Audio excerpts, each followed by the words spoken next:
Oo. Para natin sa kanila.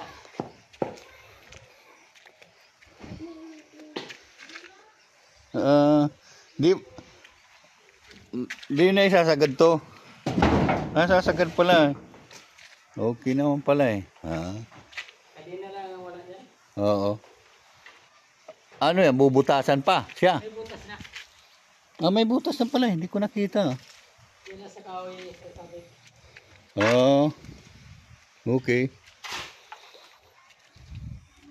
Sa kanila na lang yun.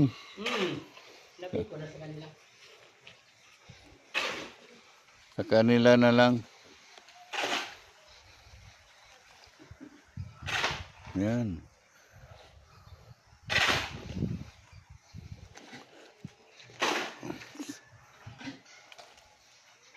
Sabi ko, may papasok na pala bukas. Hindi pa daw pwede. Diba? Kasi si Almira, darating si Almira bukas. Walang maparkingan. Yung isang kotse na sa Cavite. Dito, parking dito. Sigilid, sarap. Sabagay, pwede. Hindi man sarap eh. Pwede yan.